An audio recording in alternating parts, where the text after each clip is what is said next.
I'm sure you guys know this phone. This is the OnePlus 10R. It first launched in China as the OnePlus Ace before being made available globally as the 10R.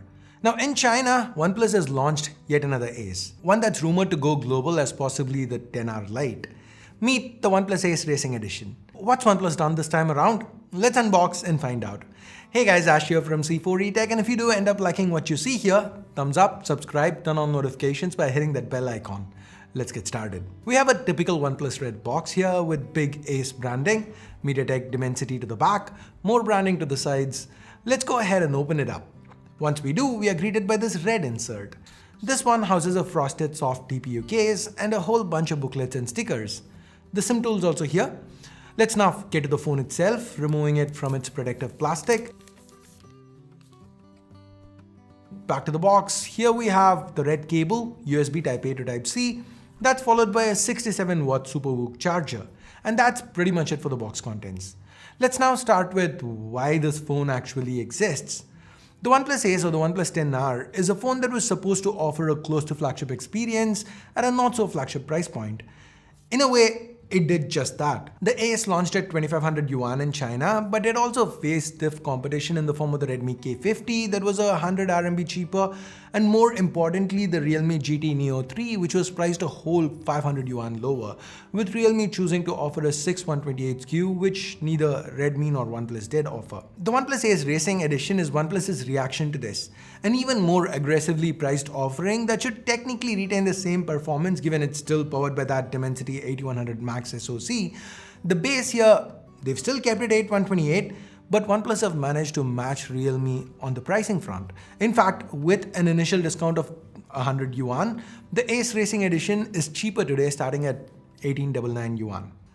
Okay, enough story time, let's get to the tech. Like I mentioned earlier, the OnePlus Ace Racing Edition is powered by that Dimensity 8100 Max SoC, a very strong 5nm chip from MediaTek. It's paired with 8 or 12 gigs of LPDDR5 RAM and 128 or 256 gigs of UFS 3.1 storage. The actual performance seems great. Even when gaming, it felt solid. No surprises given what we've been seeing from other phones with the same chip so far.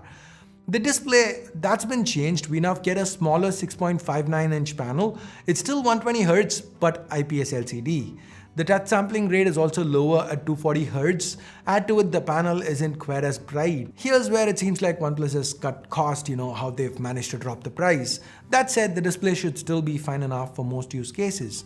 OnePlus claims this display can switch between 6 different refreshes to conserve battery life, but I don't see an auto option. It only let me choose between 60 and 120. Talking about things I wasn't able to find, the Ace Racing is also supposed to sport a couple of customized skins for the keyboard. Once OnePlus have worked with Razer to kind of sort of provide a feel of Black Widow and Mercury keyboards. Again, I wasn't able to find these. Maybe these are things they plan to add via updates, I don't know. Now, what I did find was a headphone jack. This is present at the bottom alongside the primary microphone and speaker. And yes, the earpiece still doubles as a stereo speaker. So that's definitely good. Now to the top, we have a secondary noise cancelling mic. The power key is present to the right. And since this phone uses an IPS LCD panel, the fingerprint scanner is built into the power key. Face unlock is also present and works via the 16-megapixel selfie camera.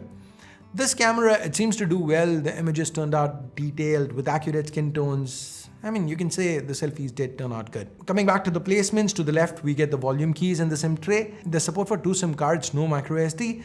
And oh yeah, this is yet another OnePlus model without an alert slider. I'm also not a fan of the plastic frame here, not just because it's plastic. This feels very much like the Samsung plastic of old, the ones we'd find on all those mid-range Galaxies, Mud City. The phone is also thicker than the Ace at 8.7mm, and despite the smaller screen, it's heavier at 205 grams. That said, the battery capacity remains the same as the 80-watt 10R, 5000 mAh, with the claim that the 67-watt SuperVOOC charger included should help you get from 0 to 80 in under half an hour, which is perfectly fine. The software, well, here since it is a China launch, it's ColorOS 12 built atop Android 12. But if this, or when this launches globally, just as we saw with the 10R, we should get Oxygen OS. The phone feels nice to use. The interface was responsive, apps were quick to launch, smooth sailing all over. Doesn't really feel any different, not that it should given the SoC remains the same. The optics though aren't. The primary is a 64 megapixel f1.7 that loses optical stabilization. The secondary and the third, they seem to be the same 8 megapixel ultra wide and 2 megapixel macro. That said, images still came out quite nicely, well exposed with excellent dynamic range, good level of detail. While the colors don't always match with the ultra-wide performance too seemed to be okay. Initial impressions at least. While the Ace could shoot 4K 60, the 10R couldn't. The Ace Racing, again, it tops out at 4K 30. Not sure why there is this limitation given it's the same chip.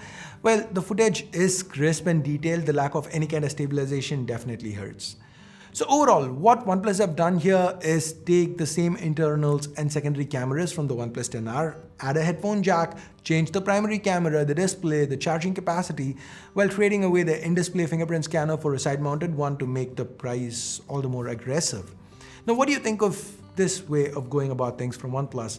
Do you think the Ace Racing, do you feel it would be great if this launched as the 10R Lite globally, or do you feel they should have done things a little different? Whatever you think about this phone, let me know in the comments below. And with that, we are at the end of this quick little unboxing and hands-on with the OnePlus Ace Racing Edition. Thumbs up, thumbs down based on whatever you felt about the video. Subscribe and turn on notifications by hitting that bell icon if you haven't yet. And thanks a lot for your time. Thanks for watching. Until next time, my name's Ash. You've been watching C4E Tech, and I'm signing off for now. You guys have a great day. Bye-bye.